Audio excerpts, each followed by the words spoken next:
Hello everyone, I'm Christina, an undergraduate student at Carnegie Mellon University, and I'm going to briefly talk about a research project on a VR-enabled first-year seminar that me and Dr. Herkes have been working on.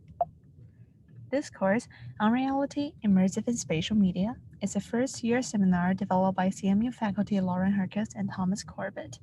The course instantiates the integration of immersive and spatial media in teaching first-year general education seminars, adding to the literature at the intersection of first-year student education and VR education. Immersive and spatial media technologies are both the focus of this course and the medium through which students engage with many instructional activities.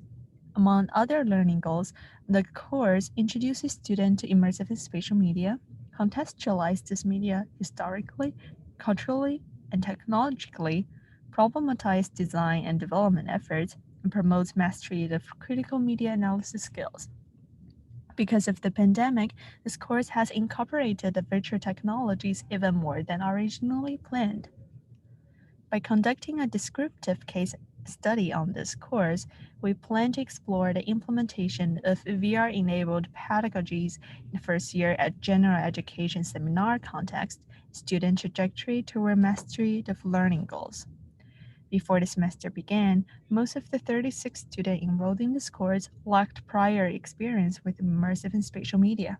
So we also wondered whether student preconception about immersive and spatial media might shape their learning outcomes in a class that leveraged these technologies. Therefore, we also want to study the relationships among perception of VR, VR-enabled pedagogies, and students' learning. We have already collected data and qualitatively analyzed student perception of VR using a descriptive coding approach on students' pre-test response.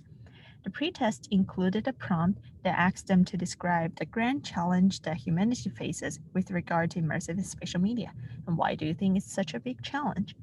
4 thematic categories emerged from the analysis, which are access-focused, development, loss, regulation, and ethical pitfalls. Students with access-focused perspective perceive barriers that must be lowered to enable more people to engage with immersive media. This perspective suggests that these immersive media technologies will benefit the society as a whole if they can be made more accessible. Students with perspective focused on development describe unfulfilled promise and great potential of these immersive media technologies. Some students describe the potential for an associated anxiety about the loss of reality because of exposure to unreality. This student suggests that immersive and spatial media pose a threat to humanity and express concern that people may become addicted or lose themselves to the indistinguishably realistic world of a virtual reality. Some students express concern about regulation and ethical pitfalls, describing the lack of constraint on misuse of new immersive media and a need for regulation by government or other authorities at the level of society. This perspective suggests that without clear regulatory boundaries, people may be exploited or endangered.